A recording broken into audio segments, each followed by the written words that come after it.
Good evening, lords and ladies of the illustrious Town Council, and good evening, Your Royal Majesty, Your Highness, the King and Town Administrator.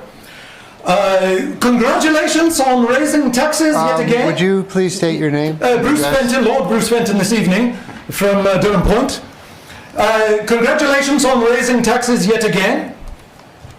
You know, the overwhelming majority of the voters is against the tax increase. They expressed this clearly, but you did what any good monarchy should do. You ignored them all. So bravo. You're not accountable to them. Public comment is simply theatre and the illusion of democracy, but at the end of the day, you're not accountable and you can simply ignore them. You, Your Royal Highness, you have never been elected, you were never voted into power, and Your Grace, you can never be voted out of power. It's a wonderful thing, isn't it? You are not accountable to them. Their voice means nothing. So bravo.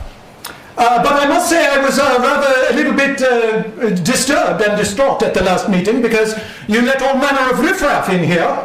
You had voters and labourers and workers and other sorts of commoners traipsing into this fine halls as if they owned the place.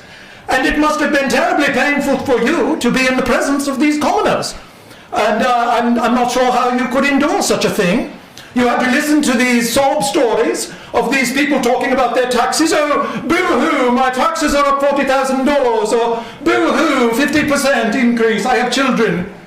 And do you remember the one gentleman? Oh, boo-hoo, I have lived here 70 years and you are forcing me from my home. Well, cry us a river. I don't know how we can make it any more clear to the commoners. This is a town for wealthy aristocrats.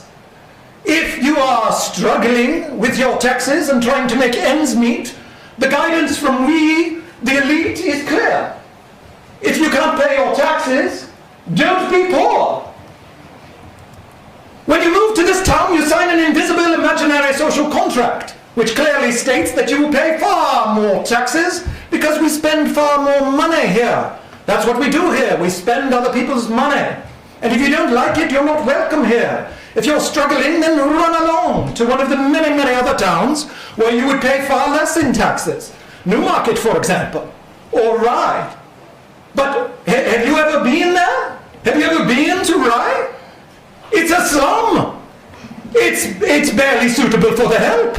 It shows what happens if the lords and ladies don't spend enough money. In Rye, the members of the town council have to sit on wooden benches. Can you imagine such a thing? Lords and ladies of the court sitting on wooden benches is preposterous.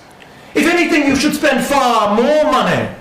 You currently spend about $60,000 a day of the workers' labour, and these are rookie numbers. You ought to be spending $100,000 or $200,000 a day. This building is one of the most expensive buildings on a per square foot construction cost in the state, but it's far too modest. You should increase it to 30 stories high, and you should outfit it with Versace and Armani and Patek Philippe and other premium brands, so that His Majesty our Lord the King can rule over his subjects in style. You really must send a message to these commoners. You should also increase the Zoning and Planning Board department by 50 or 100 people, so that the commoners can get a clear message that they can't go and simply build something on their own land as if they own the place.